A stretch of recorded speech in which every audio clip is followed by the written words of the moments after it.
Hello everybody, welcome back to 10 Minute Reviews. Jason here. Sorry it's been a little while since I posted a video. I'll try and make this pretty quick. Thank you to all of our patrons, all of our supporters. Really appreciate it. Don't forget to check the links down below for links to today's book and anything else that we might find applicable. I need to have some traffic through that Amazon thing that you guys suggest in order for it to keep going.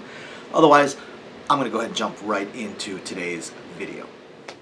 So, welcome back, and we are going to look at Book 2 of How to Survive the End of the World, right? How to Survive the End of the World, Book 2 by R.C. Joshua.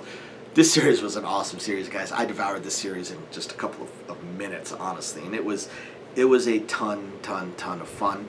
Now, Book 2 jumps directly in from where Book 1 left off. So at the end of Book 1, Sean had jumped into this fissure, basically, that was taking him to this tournament, and this tournament was open to a lot of beings, not just humanity, but a lot of beings. And in a way, you can look at this tournament, even though he kind of jumped into this fissure, think of it as like a tower type event or tournament in a lot of lit RPG series. Actually,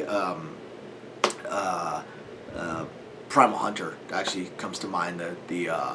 The dungeon thing that he basically just did recently, where it had a certain number of floors, then a safe zone, certain number of floors, safe zone. In a way, this is kind of how this thing goes as well.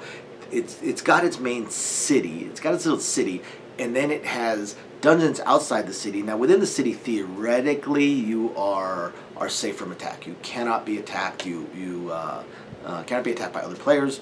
But once you get outside of the city, so we do have some instances and possibilities of things like ambushes and stuff like that if you can pull people outside the city. Now, why would people go outside the city? Well, there's other dungeons there, ways to grow power.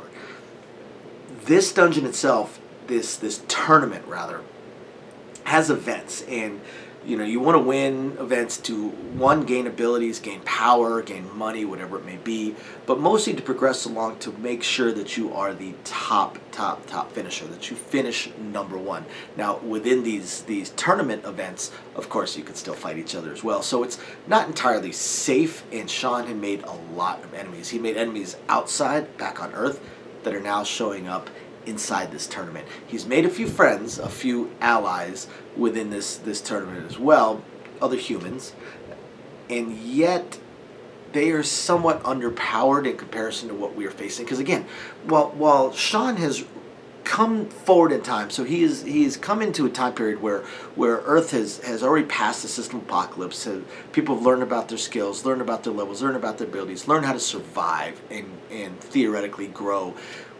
Earth is still a new world within this system, and this tournament is sort of key towards the survival of Earth, of Earth's people, rather. Earth itself, it's going to be destroyed. No ifs, ands, or buts, hence the title of the series, How to Survive the End of the World. Earth is going to be destroyed. Can the people on Earth, can society, civilization, and the population be saved? That is what Sean is working towards. However, we have all these societies from outside of Earth that have been in the system for much longer. Think these types of factions that show up in other lit RPG books that are basically empires, star-spanning empires, galactic-spanning empires, maybe intergalactic, I don't know. When you get into lit RPG and the ability to travel and teleport and things like that, the interstellar and intergalactic kind of starts to lose a little bit of meaning because of, again, your teleportations and portals and things like that. Going to 3 galaxies over is not much different than going 4 buildings over at times. So it's real tough to say as far as distances go. And then you look at something like Primal Hunter, where you're going in between universes. So Sean and the rest of the Earthlings, they're underpowered.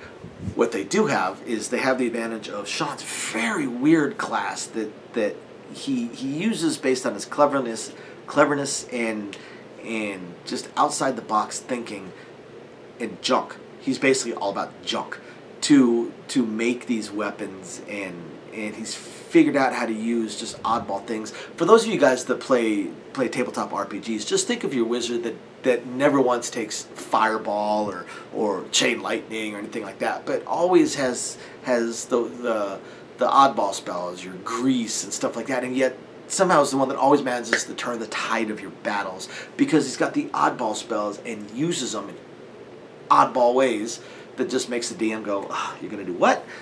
and all of a sudden the tide is turned. That is Sean. Sean has just these weird things, and then he whips out this weapon that just looks stupid and yet is weird and gets the job done. Really strange, really hard to explain, but it's really cool and it's a lot of fun. So that's the only advantages they have, plus Sean's little base that travels with him that he of course finds once he goes into this tournament. But his main bad guy that, thanks to his smart mouth, was his enemy back on Earth, is also within this tournament and is actually the front runner. The front runner, the odds-on favorite to win the tournament. I mean, if this was Vegas betting odds, because I live in Vegas, if this was a sports book going off of this tournament, you know, the odds-on favorite, the guy that is the one that just utterly despises Sean and just wants to kill him, we're talking a guy that is probably, well, I don't know, maybe plus 300 odds-wise, whereas Sean is probably something like plus 10,000 or something. I mean, he's just not considered any sort of threat to any of these people in any way, shape, or form. Only his cleverness and his just weird abilities, again, are what will carry him through, hopefully to survive and make it through this tournament. The ending of book 2 does end the tournament. Basically, the whole book is pretty much the tournament. The ending of the book is the end of the tournament and does do some interesting and weird things.